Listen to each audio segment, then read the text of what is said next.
Hello, good morning, सुप्रभात। This is प्रतिमा पांडे। आशा करती हूँ आप लोग बहुत अच्छे होंगे। लीनियर इक्वेशन की सीरीज में ये तीसरा लेक्चर है। पहले लेक्चर में हमने पढ़ा था कि linear equation in one variable क्या होता है। दूसरे लेक्चर में हमने कुछ उसके एप्लीकेशंस, बहुत ही सिंपल सिंपल कुछ क्वेश्चंस लगाए थे कि इसके एप्लीकेशंस कैसे होते हैं।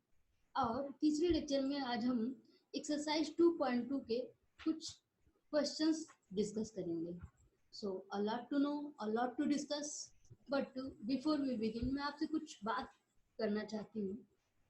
ये इस तरह का कि जैसे जब क्लासेज आपकी चल रही हैं, ऑनलाइन ही क्लासेज चल रही हैं, तो इसको एक सीरियस क्लास लेकर समझें। इसे समझें कि एक सीरियसली पर डे की जो क्लास चल रही है उस तरह से लें, न कि मज़े में लें। क्योंकि ऐसा नहीं है कि सारे बच्चे इसको मज़े में लेकर ही पढ़ रहे होंगे। कुछ लोग इसको सीरियस में लेकर पढ़ रहे होंगे और कुछ लोग इसको मज़े में बस देखते होंगे और ऐसे ही जानने देते होंगे कि चलो एक और क्लास हो गया, एक और वीडियो हो गई, ख़त्म बात। तो बस आपको एक सुझाव था, या यूँ कहिए कि आपसे एक निवेदन है कि जितनी भी क्लासेस चल रही हैं उसका प्रॉपर नोट्स बनाएं, सारे क्वेश्चंस को सॉल्व करें। जो क्वेश्चंस नहीं आते हैं उन्हें पूछें। क्वेश्चन नंबर आप वीडियो में कमेंट करके डाल दें, पेज नंबर, क्वेश्चन नंबर या एग्जाम्पल नंबर, तो उसको नेक्स्ट वीडियो में कवर अप कर लिया जाएगा और उसको विद एक्सप्लेनेशन आपको समझाया जाएगा।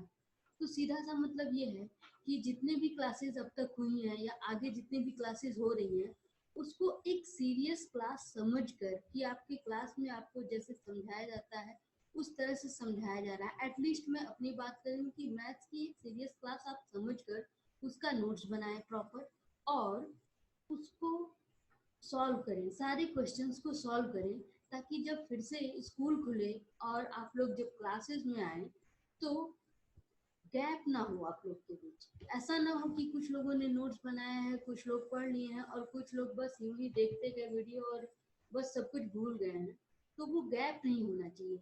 सब आप सब जितने भी वीडियो मेरी देख रहे हैं, जितने भी लोग पढ़ रहे हैं, अब तो मेरे ख्याल से लगभग सारे क्लास 8 के बच्चे जुड़ चुके हैं। तो वो सारे लोग नोट्स को बनाएं, क्वेश्चंस लगाएं, जहाँ भी दिक्कत होती है क्वेश्चन को कमेंट सेक्शन में डालें। और जब जब आपको मौका मिलता है कि किसी प्लेटफॉर्म पे पूछ सकते हैं तो उस पर पूछें। आपके हर एक क्वेश्चन को सॉल्व करने का कोशिश किया जाएगा, आपके हर एक डाउट को सॉल्व किया जाएगा। लेकिन फिर से यही मेरा निवेदन है कि आप लोग एक नोट्स बनाएं, प्रॉपर तरीके से स्टडी करें। इसको क्लास के ही, जैसे क्लास पर रेगुलरली चलती है वैसा ही समझें इसको। बस ये ना समझें कि छुट्टी में बस यूं ही चल रहा है, दो दो चार वीडियो चल रहा है, वैसा ना समझें। क्योंकि मैंने एकदम स्टार्टिंग से शुरू किया है और बहुत ही लाइन से चली आ रही हूँ, कुछ भी छोड़ा नहीं है मैंने। आपके हर एक डाउट्स को भी क्लियर किया है और साथ में बहुत ही इलोबरेट करके मैं पढ़ा रही हूँ। सो कोई गैप आना नहीं चाहिए। कोई किन्हीं दो बच्चों के बीच में गैप नहीं आना चाहिए। जितना मैंने पढ़ाया है सबको नोट्स, सबके पास इसका नोट्स होना चाहिए। सबको एक्सरसाइज के क्वेश्चंस आने चाहिए, एग्जाम्पल के क्वेश्चंस आने चाहिए, पूरा कॉन्सेप्ट क्लियर होना चाहिए। सो आज हम एक्सरसाइज के कुछ क्वेश्चंस को डिस्कस करेंगे आपके सामने, और थोड़ा सा और उसी एप्लीकेशन को, जो हम लोग लास्ट लेक्चर में एप्लीकेशन पढ़ रहे थे, तो उसी को थोड़ा सा और बेहतर बनाने की कोशिश करेंगे। देखेंगे कि क्वेश्चंस और अच्छे तरीके से, थोड़े अगर हाई लेवल के क्वेश्चन हो, थोड़े से लेवल बढ़ा दिए जाएं तो भी कैसे सॉल्व किए जाते हैं उसको करेंगे। तो मैंने आज क्वेश्चन सेलेक्ट किया है आपका क्वेश्चन नंबर 3। पहले सबसे पहले क्वेश्चन हम करेंगे क्वेश्चन नंबर 3। तो 3 है क्या? The base of N isosceles triangle is 4 by 3 centimeter. The perimeter of triangle is 4 whole 2 by 15 centimeter. What is the length of either of the remaining equal sides? So question को थोड़ा सा अच्छे से समझें। तो क्या बोला जा रहा है कि the base of N isosceles triangle is 4/3। एक आइसोसेलिस ट्रायंगल है जिसका बेस 4/3 सेंटीमीटर है और उसका पेरीमीटर जो है वो 4 होल 2 by 15 सेंटीमीटर है।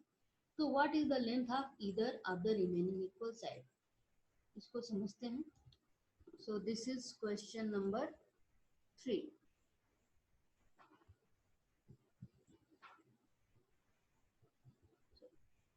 तो ये है आपका आइसोसेलेस ट्रायंगल। आइसोसेलेस ट्रायंगल का मतलब है कि दो साइड्स इक्वल होंगी। अब ये बेस का जो मेजरमेंट दिया हुआ है वो दिया है 4/3 सेंटीमीटर। सो ये दिया है 4/3 सेंटीमीटर। ये दोनों जो इक्वल साइड्स हैं उनका लेंथ पूछा जा रहा है। What is the length of either of the remaining equal sides. और पेरीमीटर भी दे रखा है। पेरीमीटर दिया है 4 होल 2/15 सेंटीमीटर। सो इसको भी नोट कर लेते हैं। तो गिवन में क्या है,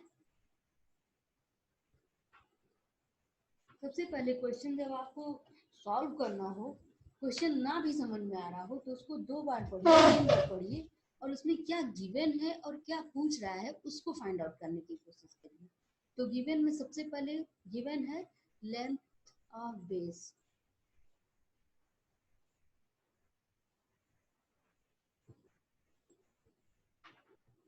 ये है 4/3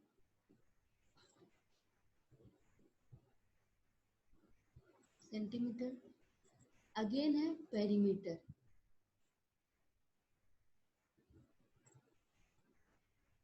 ये गिवन है 4 होल 2/15 सेंटीमीटर। 4 whole 2/15 centimetre. अब नेक्स्ट आता है टू फाइंड आउट क्या करना है। तो length of equal sides, equal sides का लेंथ फाइंड आउट करना है। अच्छा, ये पेरीमीटर दिया हुआ है, पेरीमीटर ऑफ आइसोसेलेस ट्रायंगल। तो पेरीमीटर का सीधा सा मतलब है कोई ट्रायंगल है या क्वाड्रिलेटरल है, जो भी कोई एक पॉलीगन का पेरीमीटर का मतलब है कि उसके जितने साइड हैं उन सब के लेंथ को ऐड कर दें तो पेरीमीटर हमें मिल जाएगा, सीधा सा मतलब। तो अब एक बेस लेंथ तो इसका गिवन है हमको 4/3, लेकिन इक्वल साइड के लेंथ नहीं गिवन है। तो नहीं गिवन है, यही फाइंड आउट करना है। तो इसको अगर x माने और ये दोनों इक्वल है तो ये भी x हो जाएगा। तो इस हिसाब से हमारा पेरीमीटर जो होगा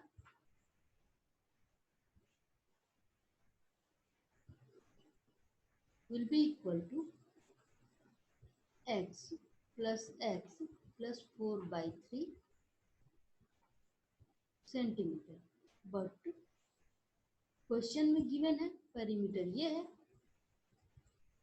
according to question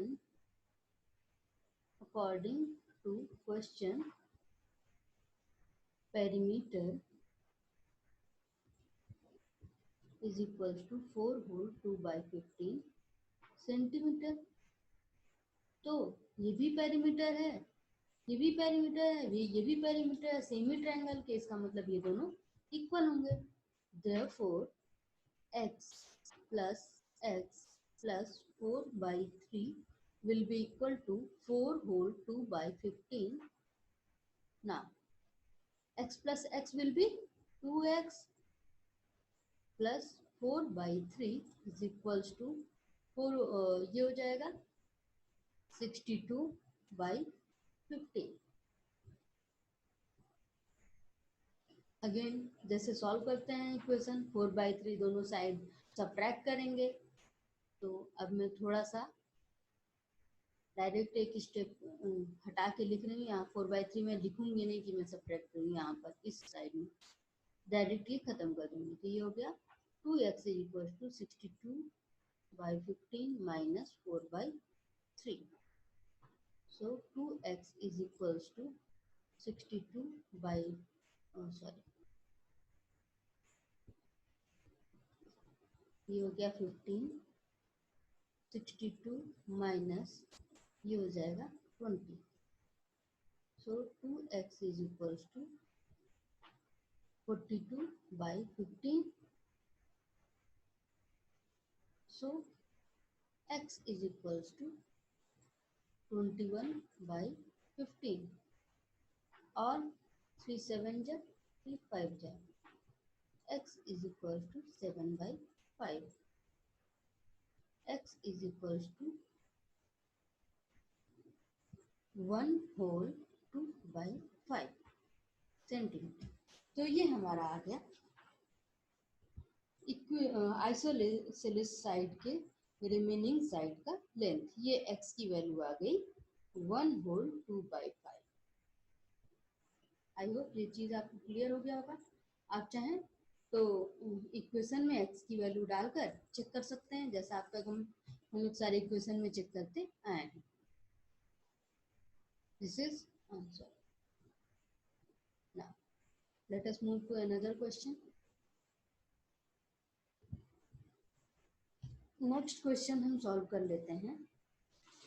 question number 5। इसमें थोड़ा रेशियो का कॉन्सेप्ट आ रहा है, तो इसको भी ले लेते हैं। Two numbers are in the ratio 5:3. If they differ by 18, what are the numbers? बोला जा रहा है कि दो नंबर्स, ये है क्वेश्चन नंबर 5। तो गिवन रेशियो है, गिवन क्या है, एक मिनट पहले क्वेश्चन को थोड़ा सा और अच्छे से पढ़ लेते हैं। Two numbers are in the ratio 5:3. If they differ by 18, what are the numbers? बोला कि कोई दो नंबर है, ठीक है। वो दो नंबर तो हमें नहीं पता है, लेकिन उनका रेशियो पता है कि दोनों एक दूसरे से 5:3 के रेशियो में हैं। ये चीज पता है। नंबर्स क्या है ये नहीं पता है, नंबर ही फाइंड आउट करना है। और एक ये भी चीज पता है कि वो दोनों एक दूसरे से 18 के डिफरेंस में है। मतलब छोटा वाला नंबर बड़े वाले नंबर से 18 कम है, या यूं कहिए कि बड़ा वाला नंबर छोटे वाले नंबर से 18 ज्यादा है। What are the numbers? तो हमें नंबर फाइंड आउट करना है। तो गिवन है हमारा रेशियो बिटवीन नंबर्स, लिख लेते हैं। Ratio between numbers, ratio between number है 5:3 इज इक्वल्स टू 5:3। ये रेशियो वाला क्वेश्चन इसीलिए दिया है ताकि एक कॉन्सेप्ट आपको पता हो तो ठीक ठीक, नहीं पता हो तो थोड़ा सा इंट्रोड्यूस हो जाए कि जब भी कोई भी दो नंबर है या कोई भी दो क्वांटिटीज के बीच हमें रेशियो देता है कि ये दो क्वांटिटी इन दो रेशियो में हैं, तो हम सीधा सा मान लेते हैं कि लेट द नंबर्स आर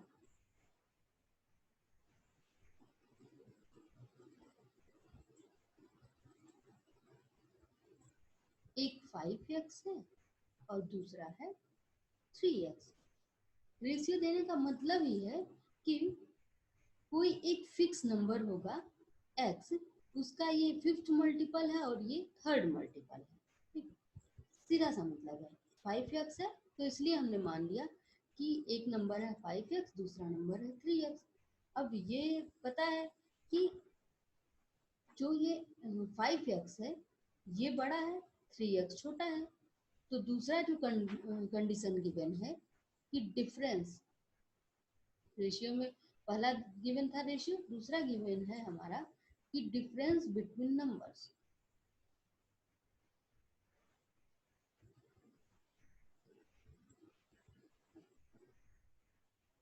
ये कितना है 18, और हमने जो नंबर माने हैं उससे डिफरेंस हमारा क्या आएगा 18, और हमने जो नंबर माने हैं उससे डिफरेंस क्या आएगा, एक है हमारा 5x और ये है 3x, 5x माइनस 3x, और वही किसके इक्वल होगा 18 के। So 5x minus 3x is equal to 18, क्योंकि ये डिफरेंस गिवन था 18 और ये दोनों नंबर हमारे माने हुए हैं, तो हमारे दोनों नंबर के बीच का डिफरेंस तो हम निकाल ही सकते हैं ना, 5x माइनस 3x, और वो किसके इक्वल होगा 18 के। So this is 2x is equal to 18 and therefore x is equal to 9। अब x की वैल्यू आ गई, तो हमने नंबर माने थे, एक 5x, दूसरे 3x. So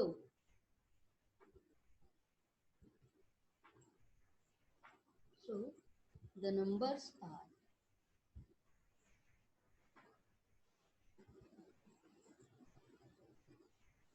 5 9 45 and 3 9. हो जाएगा 45 27. आई होप ये क्वेश्चन क्लियर हो गया होगा आपको. Let us move to another question. Okay, फिर क्वेश्चन नंबर 6 देख लीजिए. ये 6 मैंने क्यों इंक्लूड किया है? Because of the term consecutive integers. So question है, 3 consecutive integers add up to 51. What are these integers? Hindi में अगर शुद्ध हिंदी में पढ़ें तो इसका मतलब है 3 क्रमागत संख्याओं का योगफल 51 है. तो वो तीनों संख्या नहीं, पूर्णांक, 3 क्रमागत पूर्णांकों का योगफल 51 है. वो तीनों पूर्णांक क्या होंगे? ठीक है. कॉन्जिक्यूटिव इंटीजर्स, क्रमागत पूर्णांक. सीधा सा मतलब है कि कॉन्जिक्यूटिव का मतलब होता है कि एक एक का अंतर हो. जैसे 2 3 4 ये कॉन्जिक्यूटिव है. 10 11 12 कॉन्जिक्यूटिव है. 20 21 22 13 14 15. मतलब कि पहले वाले से दूसरा वाला एक ज्यादा हो, दूसरे से तीसरा एक ज्यादा हो. तो जैसे ही कॉन्जिक्यूटिव बोला जाता है मतलब एक एक का अंतर. सो अब चलते हैं.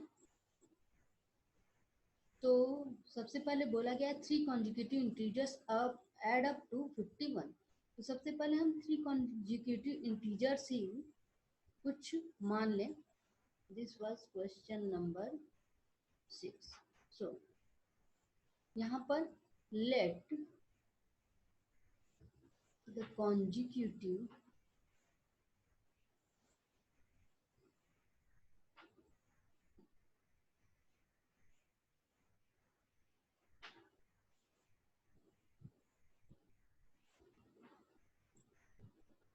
आर, पहला x है तो दूसरा हो जाएगा, क्योंकि बोला एक एक का अंतर होना चाहिए. तो दूसरा इससे एक ज्यादा x+1, और तीसरा हो जाएगा x+2 इससे एक ज्यादा. पहला x तो दूसरा x से एक ज्यादा x+1, और तीसरा x+1 से एक ज्यादा x+2.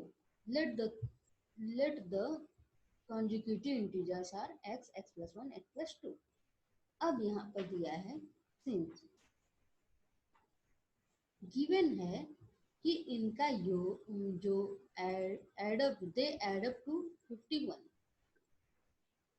since their sum is 51. ये 51 गिवन है. therefore तो और हमारे तीनों इंटीजर्स ये हैं, इन्हीं का तो ऐड दिया है 51. हमने तो तीनों को मान लिया कि ये हमारे तीनों इंटीजर्स हैं और इनका ऐड है 51. सो हमारे हिसाब से क्या हो जाएगा कि हम इन तीनों को ऐड करें, x+1 प्लस x+2, और इनका सम कितना आना चाहिए? 51. सो let us solve this. This is 3x plus 3 is equals to 51. So 3x is equals to 51 minus 3. So 3x is equals to 48. So x is equals to 16. So x की value 16 आ गई. So the numbers are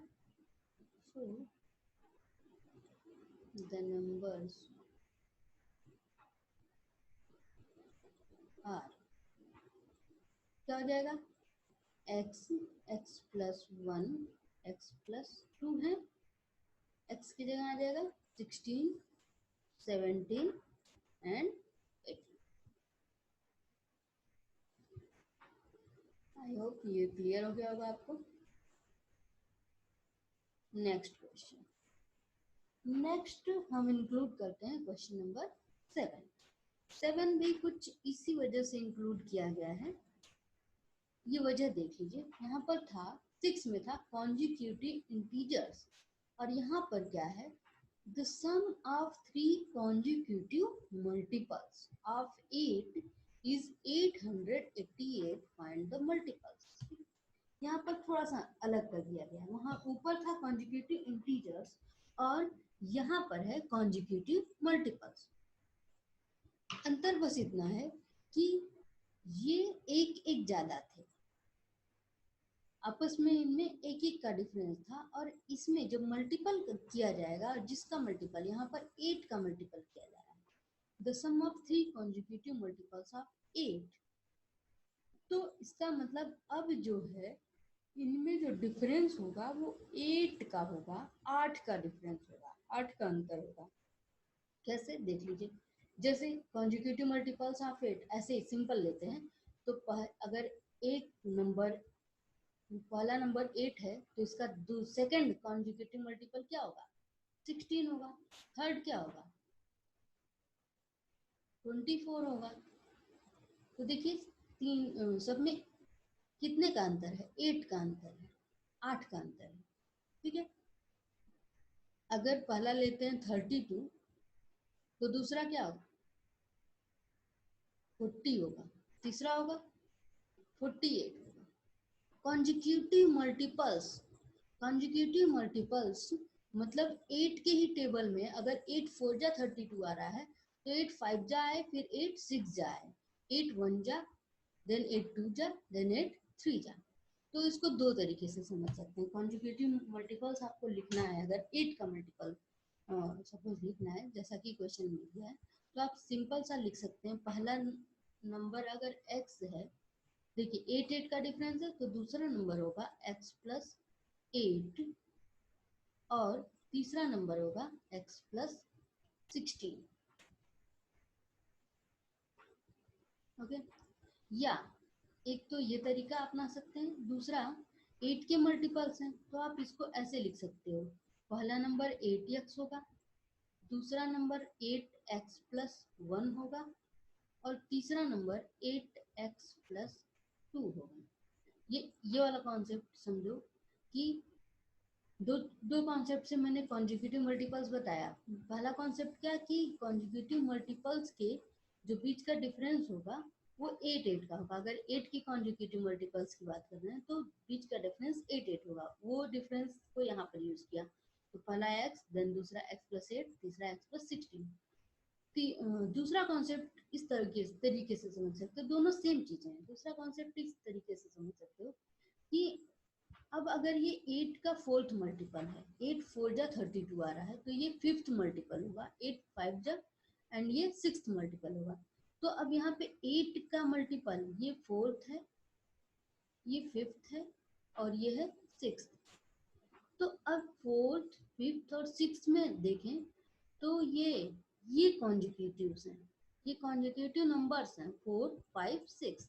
तो वो concept से अगर लगाएं तो ये 8x, 80x plus 1, 80x plus 2, दोनों में से कोई भी यूज करके लगाओ, आपका आंसर आ जाएगा, और दोनों ही बिल्कुल परफेक्ट कॉन्सेप्ट है।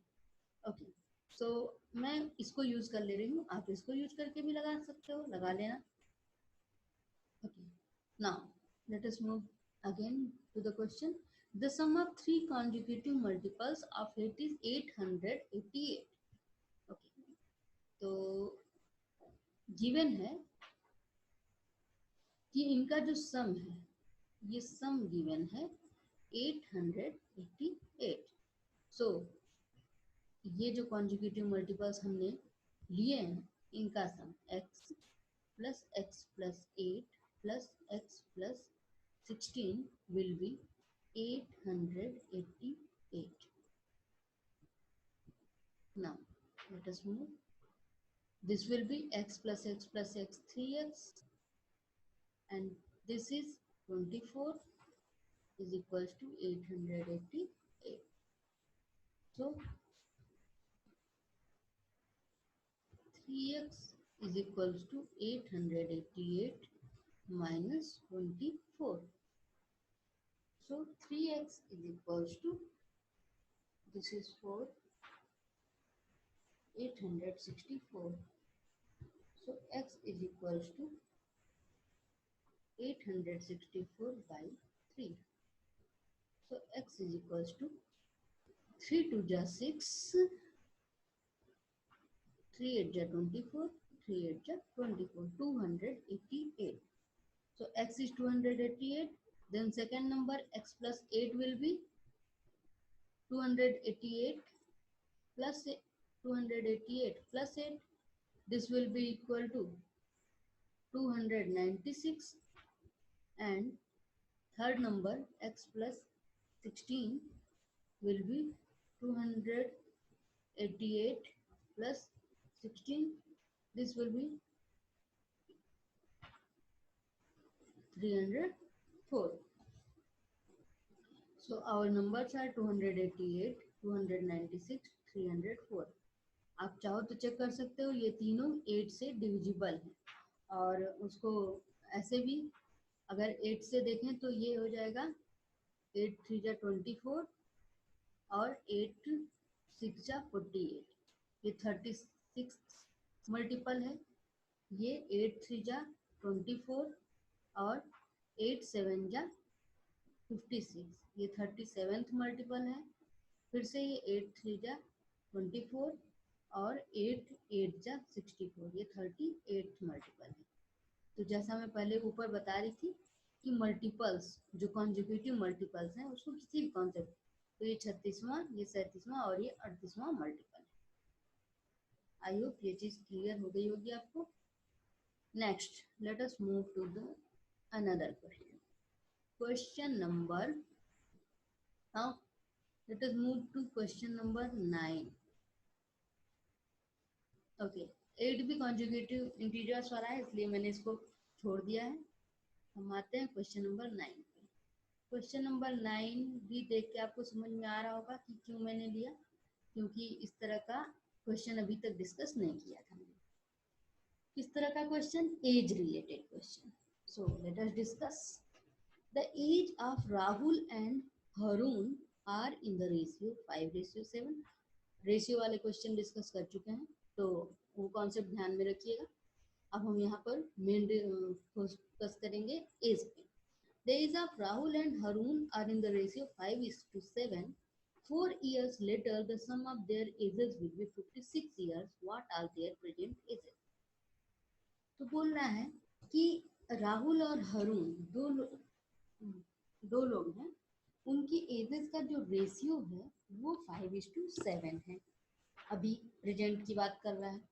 फिर बोल रहा है कि जब अगर हम 4 साल बाद की बात करें तो 4 साल बाद उनके एजेस को अगर हम सम करते हैं, ऐड करते हैं, तो वो मिलके हो जाएंगे 56 ईयर 4 साल बाद। तो अभी का एज बताइए, प्रेजेंट एज बताइए। सो let us solve this question. Question तो समझ में आ गया होगा कि राहुल और हरून का जो एज है उनका रेशियो गिवन है। चलिए, this is question number 9।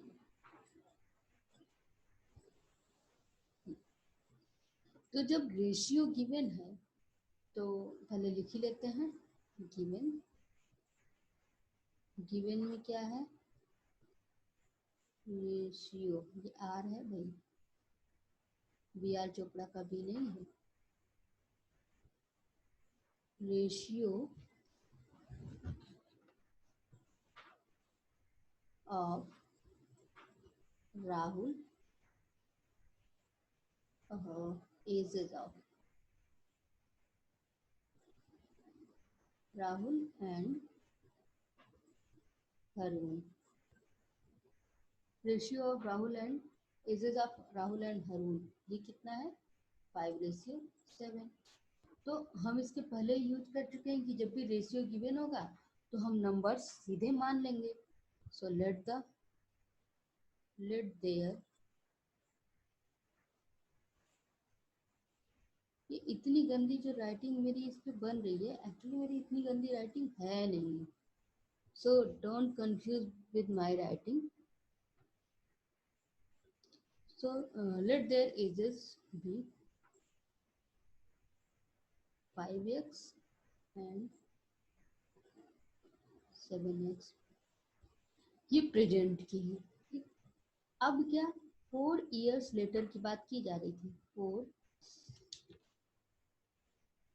Years later. तो अभी 5x है, इसका 7x है। अभी जैसे आपकी एज 10x हो, 10 हो तो 4 साल बाद 14 हो जाएगी ना, 10 में वो 4 जोड़ देंगे।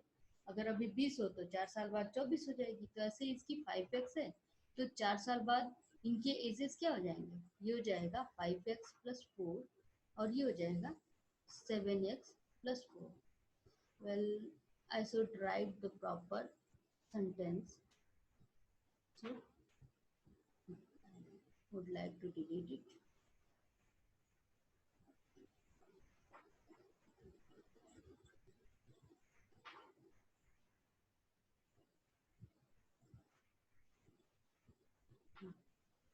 Four years later, their ages will be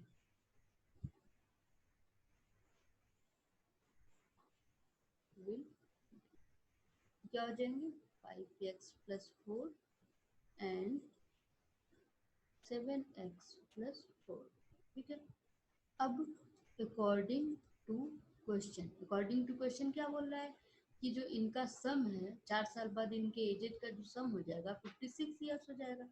सो इसको डायरेक्ट यूज कर लेते हैं।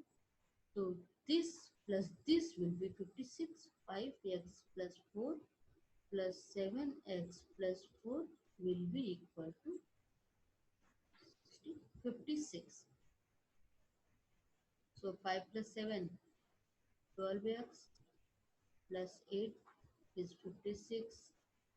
So 12x is equals to 56 minus 8.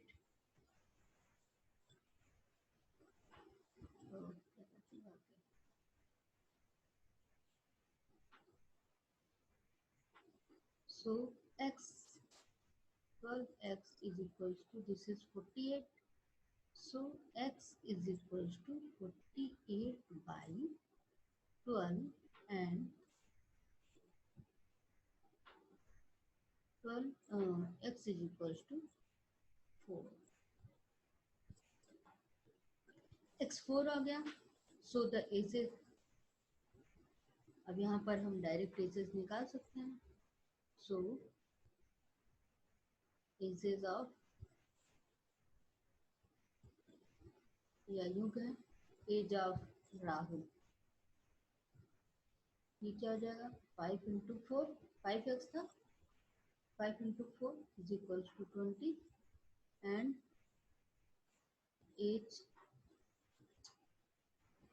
why am I writing ages other than age of Arun is equal to 7 into 4, this is 20। I hope ये चीज आपको clear हो गई होगी। Let us move to the next question. अगला question हमने लिया है क्वेश्चन नंबर 11।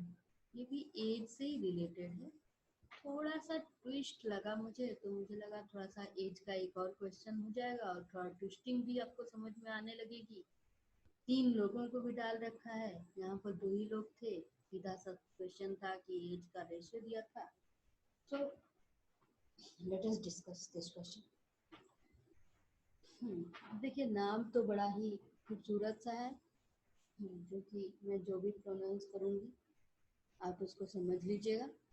तो Basant's father is 26 years younger than Basant's grandfather and 29 years older than Basant.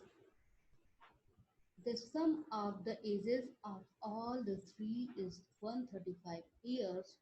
What is the age of each one of them? ठीक है, okay. तो यहाँ पे दिख रहा है 3 पीढ़ी दिख रही है, बैसंग है, बैसंग के पिताजी हैं, बैसंग के दादाजी। बैसंग, बैसंग्स फादर, बैसंग्स ग्रैंडफादर। अच्छा, तो बैसंग के फादर का जो एज है वो रिलेटिव दिया गया है, किसके रिलेटिव में, बैसन के एज में और बैसन के ग्रैंडफादर के एज में फिर से पढ़ लेते हैं क्या रिलेशन दिया है कि बैसन्स father is 26 year younger than बैसन्स ग्रैंडफादर। बैसन के जो पिताजी हैं बैसन के ग्रैंडफादर से 26 साल छोटे हैं। Very good. और एंड 29 ईयर ओल्डर देन बैसन, और बैसन से वो 29 साल बड़े हैं। मतलब कुल मिला के उनकी एज, इनके बैसन के फादर की एज बैसन के ग्रैंडफादर और बैसन के एज के रिलेटिव में दिया हुआ है। सो अच्छा, इस तरह के केसेस में क्या करते हैं कि वैसे तो कुछ भी मान सकते हैं कि बैसन के पापा का ही एज मान लीजिए वाई, फिर ग्रैंडफादर वाई माइनस 26 एंड आगे बढ़ते जाइए। ठीक है, तो बहुत सारे तरीके हैं। वैसे मैथ्स में कुछ भी ऐसा यूनिक तरीका नहीं कर सकते। मैंने जितने भी क्वेश्चन लगाए हैं ये मेरा way of solving the question था। आपका अलग वे हो सकता है और बिल्कुल ये नहीं कहेंगे कि कुछ इधर का उधर का होगा, वो भी बिल्कुल सही ही होगा।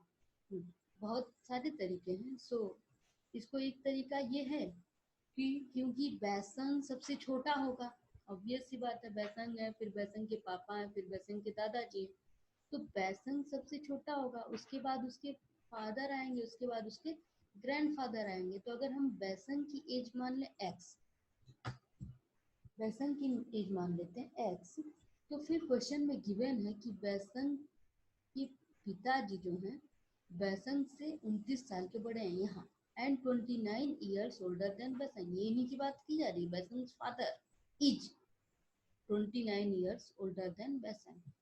तो अब यहाँ से हम बैसन को अगर हमने यक्स मान लिया तो उसके फादर हो जाएंगे एक्स प्लस 29, और बैसन के फादर से ग्रैंडफादर 26 ईयर बड़े हैं। क्यों? क्योंकि बोल रहा है कि जो इसके बैसन के फादर हैं ग्रैंडफादर से 26 ईयर छोटे हैं, तो ऑब्वियस सी बात है इससे ये 26 ईयर बड़े होंगे। तो इनकी जो एज हो जाएगी वो हो जाएगी एक्स प्लस 29 प्लस 26। एक तो ये तरीका था सिंपल सा कि सबसे छोटे वाले को एक्स मान लिया, उसी के रिलेशन में सब चलाते गए। दूसरा तरीका, वो भी सिंपल ही कर सकते हैं, कुछ भी जिसको जो समझ में आए वही सिंपल है। वो ऐसे सिंपल कर सकते हैं कि आप बोलोगे कि शुरुआत बैसन से की के फादर से किया है, तो हम मानेंगे भी बैसन के फादर का ही कोई एज मानेंगे, उसी को मानेंगे। चलिए यहाँ पर हमने एक्स यूज कर लिया, यहाँ पर हम यूज कर लेते हैं वाई। तो बैसन के फादर का हमने एज मान लिया वाई। अब क्या कि बैसन के फादर अपने ग्रैंडफादर से 26 ईयर छोटे हैं, या ग्रैंडफादर इनसे 26 ईयर बड़े होंगे, तो इनके ग्रैंडफादर का हो जाएगा y प्लस 26 एज। और अब क्या है कि बैसन अपने फादर से 29 ईयर छोटा है, या बैसन के फादर अपने बैसन से 29 ईयर बड़े हैं, तो इनका जो एज होगा वो क्या हो जाएगा y माइनस 29 ईयर के छोटे हैं ना बैसन। सो आप ये कॉन्सेप्ट यूज करो या ये कॉन्सेप्ट यूज करो, ये कॉन्सेप्ट यूज करोगे तो यहाँ से y की वैल्यू निकलेगी और आपका रिजल्ट पहले आएगा बैसन के फादर का एज मिलेगा आपको, फिर उसमें से 29 सब्ट्रैक्ट करोगे तो बैसन का एज मिलेगा, एंड देन y में 26 ऐड करोगे तो ग्रैंडफादर का मिलेगा। और जब ये कॉन्सेप्ट यूज करोगे तो आपको आंसर मिलेगा पहले बैसन का, एंड उसमें 29 ऐड करोगे फादर, एंड देन उसमें 26 ऐड करोगे तो grandfather. So it's totally your choice, जो भी रास्ता आप अपनाना चाहते हो अपना लो। मैं तो एक्स वाला लिखती हूँ।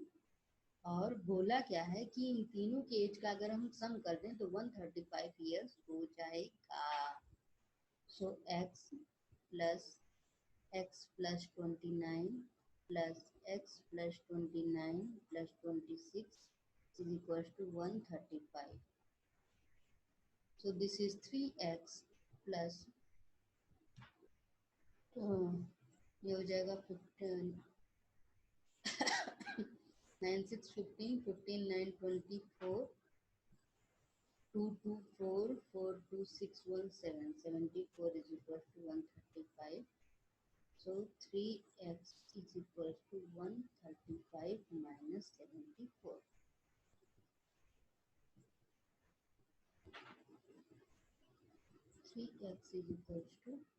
74. This was 74. 1 6.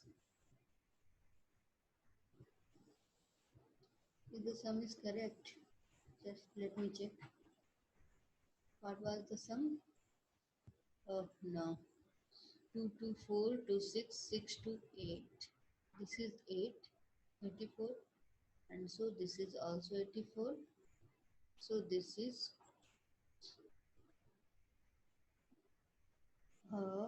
50, 51. So x will be equal to 51 by 3. X is equals 3 1 ja 3, 3 7 ja 21. So Besant is 17 years old. So his father will be 17 plus 26, 43 years old, and grandfather will be, इसी में 29 add कर दें. I think मुझे इसमें 29 add करना था. Question ही देख लेते हैं. ये 29, सॉरी, इसमें हमें 29 ऐड करना था. This is 29. So this is 46. Grandfather, अब इसमें 26 ऐड करते हैं, plus 26, so 72. So these are the questions. मैंने इतने क्वेश्चंस खुद से सेलेक्ट किए ना. अब आप पूरा एक्सरसाइज लगाएंगे और एक्सरसाइज के साथ आप एग्जाम्पल भी लगाएंगे, ठीक है. और जो भी क्वेश्चन या एग्जाम्पल नहीं आएंगे वीडियो के कमेंट बॉक्स में वो ड्रॉप कर देंगे with page number and with example number और विद क्वेश्चन नंबर, और उसको नेक्स्ट वीडियो में इंक्लूड कर लिया जाएगा एंड पूरा एलिब्रेट करके आपको सोल्यूशन दिया जाएगा. एनसीईआरटी के क्वेश्चंस ही लग रहे हैं. सो ऑब्वियस ही बात है कि आप वीडियो में बस क्वेश्चन नंबर या एग्जाम्पल नंबर डाल सकते हैं. बाहर की कोई क्वेश्चन हो तो उसका फोटो डालने का तो अभी कोई प्रावधान नहीं है. जब ये चैप्टर खत्म होगा तो आपके एक्स्ट्रा क्वेश्चंस भी इंक्लूड किए जाएंगे. सो अच्छा है, स्वस्थ रहिए, मस्त रहिए, घर पर रहिए, सुरक्षित रहिए, लॉकडाउन के नियमों का पालन करिए. इसी के साथ आज की क्लास को खत्म करती हूँ.